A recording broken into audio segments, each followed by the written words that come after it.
In this video, we're going to delve into the economic drawbacks of bias.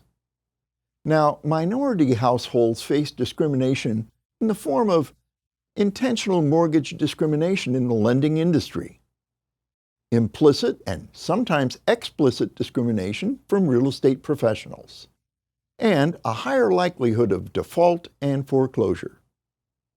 Further, implicit discrimination ensures that minority and other protected classes of homebuyers and renters are shown fewer properties and given less information by real estate agents.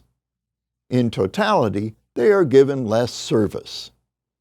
But how is this reduction of service quantified? There have been many studies of this nature. Critically, a landmark study conducted by the Department of Housing and Urban Development measured implicit racial discrimination by comparing the experiences of white testers against testers who were Black, Asian, or Latinx.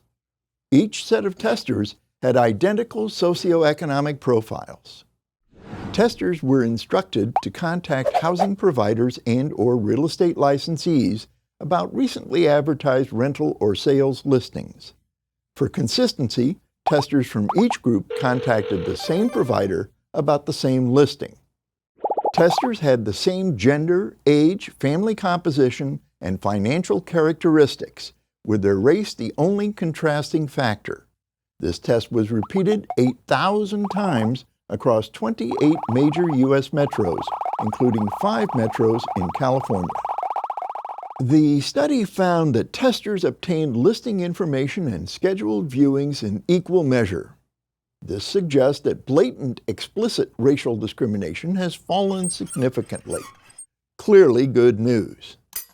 But the study also yielded disturbing results for the quieter but equally harmful implicit bias.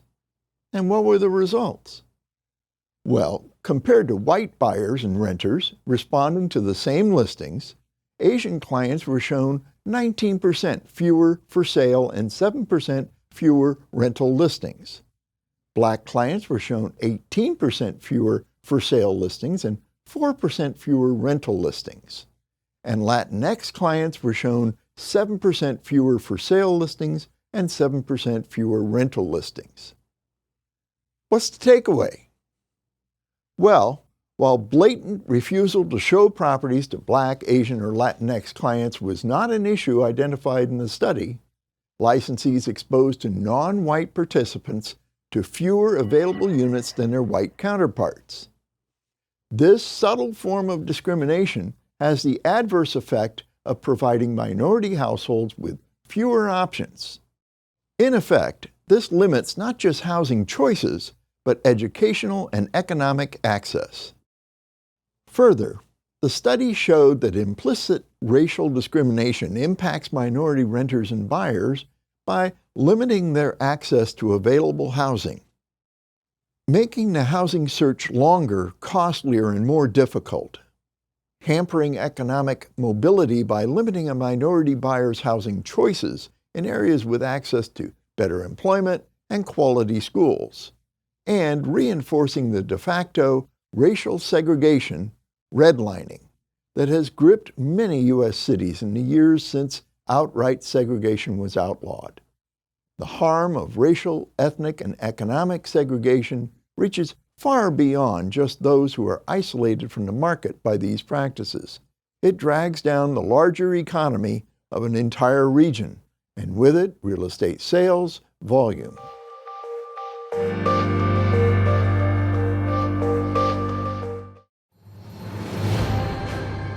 In a world of generic CE, it's finally time to start enjoying your real estate education. Introducing First Tuesday's video renewal course, Real Estate Made Real. California's first and only DRE-approved video-based renewal experience. Get an exclusive preview and enroll today. Be the star of your career.